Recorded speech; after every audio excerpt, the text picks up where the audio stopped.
Assalamualaikum warahmatullahi wabarakatuh. Alhamdulillahirabbil alamin wa bihi nasta'inu ala umurid dunya waddin. Wassalatu wassalamu ala Muhammadin wa ala alihi wa sahbihi ajma'in. Amma ba'd. Sahabat sekalian, alhamdulillah kita berjumpa lagi dengan saya Asrip Widodo. Kita masih akan membicarakan masalah keagamaan dengan sederhana, nggak pakai ribet, nggak pakai jelimet. Tetapi kali ini agak panjang karena tema kita adalah tentang hukum suap untuk menjadi PNS. Ada nggak ya kayak gini?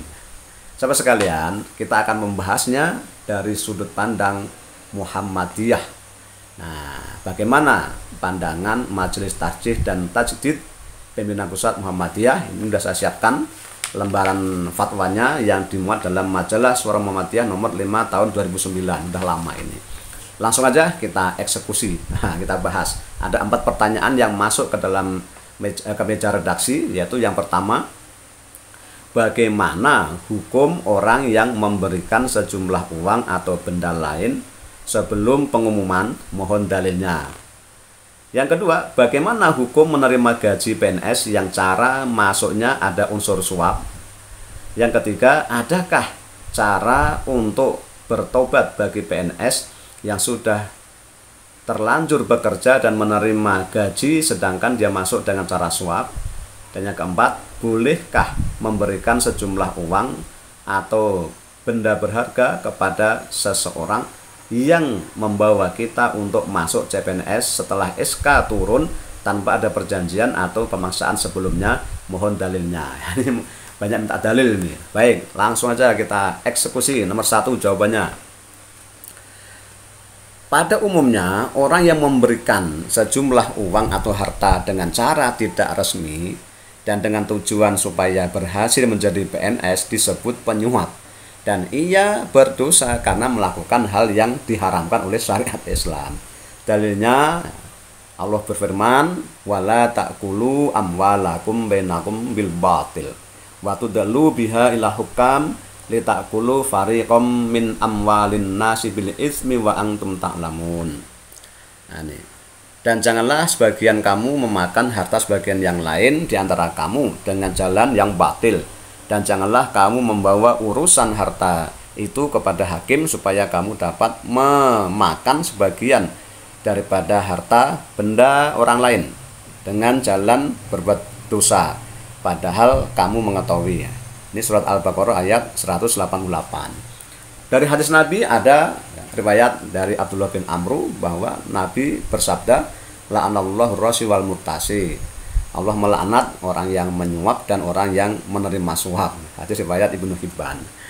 Nah, para ulama juga sudah ijma tentang haramnya suap menyuap ini. Misalnya Imam As-Syaukani juga, Imam As-Sunani itu menyatakan ada ijma ulama tentang haramnya suap menyuap. Namun pemberi sejumlah uang atau benda lain dalam hal menjadi PNS ini dapat dirinci menjadi 2 kelompok. Kita rinci dulu, kita tafsil ya. Yang pertama, orang yang tidak berhak atas pekerjaan yang dikehendakinya karena dia tidak memenuhi syarat-syarat yang ditetapkan. Misalnya, seorang lulusan S1 ya, memberikan sejumlah uang atau benda lain untuk diterima menjadi PNS, padahal syaratnya adalah lulusan S2. Dan yang kedua, orang yang berhak atas pekerjaan tersebut karena telah memenuhi syarat-syaratnya dan kemudian akan diseleksi untuk menentukan siapa yang diterima. Misalnya, dalam suatu pendaftaran CPNS dibutuhkan 20 orang, namun pendaftar ada 150 orang. Di antara mereka ya, yang memenuhi syarat itu ada yang memberikan sejumlah uang atau benda lain agar masuk dalam 20 orang yang diterima.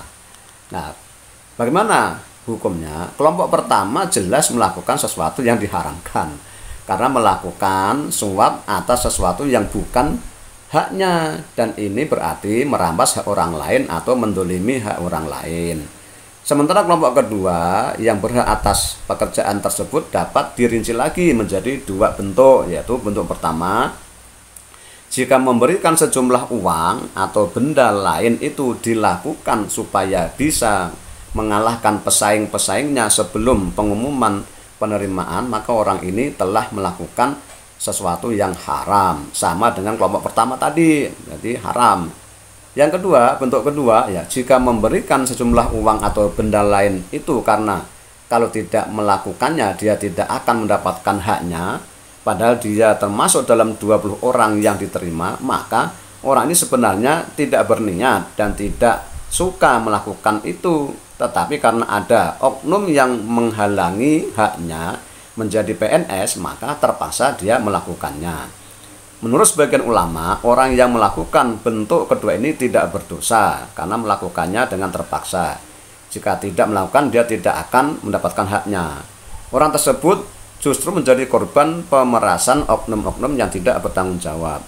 Tetapi menurut sebagian ulama yang lain, memberikan sejumlah uang atau benda lain seperti disebutkan di atas dalam bentuk dan keadaan apapun termasuk suap dan tetap diharamkan karena dalil pengharaman suap itu umum, tidak ada yang mengkhususkannya.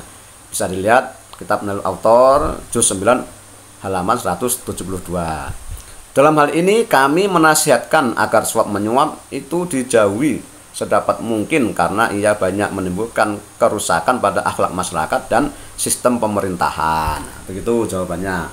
Nomor 2, berdasarkan rincian pada poin di atas, hukum menerima gaji PNS yang cara masuknya ada unsur suap dapat dibedakan seperti berikut ini. 1. Orang yang tidak berhak atas pekerjaan yang dikehendakinya karena dia tidak memenuhi syarat-syarat yang ditetapkan, tetapi mendapatkannya juga karena suap, maka orang ini haram menerima gajinya. Yang kedua, orang yang berhak atas pekerjaan tersebut karena telah memenuhi syarat-syaratnya, kemudian memberikan sejumlah uang atau benda lain supaya bisa mengalahkan pesaing-pesaingnya sebelum pengumuman penerimaan, orang ini berhak atas gajinya karena dia telah bekerja sesuai dengan syarat dan ketentuan yang berlaku, tetapi tetap berdosa karena cara masuknya mendolimi orang lain dengan menyuap. Dan yang ketiga, orang yang berhak atas pekerjaannya sebagai PNS dan dia menjadi PNS dengan memberikan sejumlah uang atau benda lain karena terpaksa, kalau tidak memberikannya dia tidak akan mendapatkan haknya, pada sudah jelas ia diterima menjadi PNS, orang ini berhak atas gajinya dan gajinya itu halal. Begitu sahabat. Terus yang ketiga bagaimana jawabannya? Yang ketiga, cara bertobat bagi PNS yang telah terlanjur bekerja dan menerima gaji sedangkan dia masuk dengan cara suap yang diharamkan adalah dengan menyesali perbuatannya itu, berjanji tidak akan mengulanginya lagi, memohon ampun kepada Allah, lalu melepaskan jabatannya itu dan mencari pekerjaan lain yang memberinya upah atau gaji yang halal. Dan bagi orang yang berhak atas pekerjaan tersebut tetapi dia mendapatkannya dengan cara suap, cara bertobatnya adalah dengan menyesali perbuatannya itu, berjanji tidak akan mengulanginya, memohon ampun kepada Allah Subhanahu wa Ta'ala, dan bekerja dengan sebaik-baiknya, disertai dengan banyak berinfak di jalan Allah. Gitu. Yang terakhir, yang nomor 4, jawabannya adalah adapun memberikan sejumlah uang atau benda lain kepada seseorang yang membuat kita masuk menjadi PNS setelah SK turun tanpa ada perjanjian atau pemaksaan sebelumnya itu dibolehkan. Bahkan ini termasuk yang dianjurkan. Karena kita ini melakukan sebagai tanda terima kasih atas kebaikannya pada kita. Allah berfirman, hal jazaul ihsan illa ihsan. Tidak ada balasan kebaikan kecuali kebaikan pula. Quran surat Ar-Rahman ayat 60. Dan Nabi juga mengajarkan agar kita berterima kasih kepada manusia. Hadis beliau, layas kurnas, man layas kurnas, layas kurullah. Nah, siapa yang tidak berterima kasih pada manusia, maka tidak bersyukur pada Allah. Hadis riwayat Tirmidzi.